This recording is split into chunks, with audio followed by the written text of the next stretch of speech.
Hello friends, આજે આપણે વાત કરવાની છે સહકારી અમુક ઇમ્પોર્ટન્ટ સહકારી સંસ્થા વિશે વાત કરવાની છે. URICMનું પૂરું નામ. તો URICM નામની સંસ્થા એક છે, તેનું પૂરું નામ છે Uday Bhansi regional institute of cooperative management અને તેનું સંચાલન NCCT દ્વારા થાય છે અને NCCTનું પૂરું નામ છે national council four cooperative training.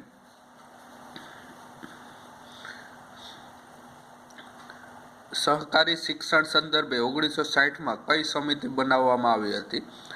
તો 1960માં સહકારી શિક્ષણ સંદર્ભે મિશ્રા સમિતિ બનાવવામાં આવી હતી.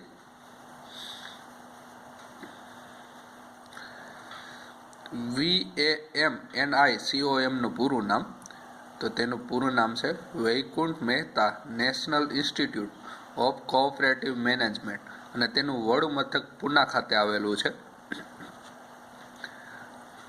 આ જે VAMNICOM સંસ્થા છે તેનું કાર્ય શું છે? તો તે સહકારી શિક્ષણ આપતી સૌથી પ્રતિષ્ઠિત સંસ્થા છે.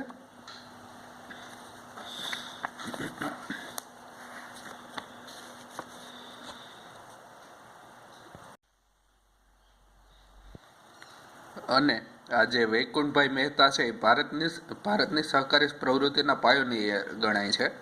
તેઓ ભાવનગરના હતા. પછીની અગત્યની સહકારી સંસ્થા છે NCCEનું પૂરું નામ national centre for cooperative education. વડું મથક છે દિલ્હી. એનું કામ શું? તો કે સહકારી પ્રચાર અને પ્રસાર. તે NCUIના સીધા નિયંત્રણ હેઠળ કાર્ય કરે છે. એટલે NCCE એ NCUIના સીધા નિયંત્રણ હેઠળ કાર્ય કરે. GSCUનું પૂરું નામ ગુજરાત સ્ટેટ કોઓપરેટિવ યુનિયન. તેની સ્થાપના 1960માં અમદાવાદ ખાતે કરવામાં આવી હતી. પછી છે NDDB. એનું પૂરું નામ કહેવાની કંઈ જરૂર નથી, બધાને ખબર જ હોવી જોઈએ. તેની સ્થાપના 1965માં વર્ગીસ કુરિયન દ્વારા. આજે વર્ગીસ કુરિયન હતા તે કેરળના હતા. પછી છે IRMA institute of rural management. તે NDDB દ્વારા સંચાલિત છે.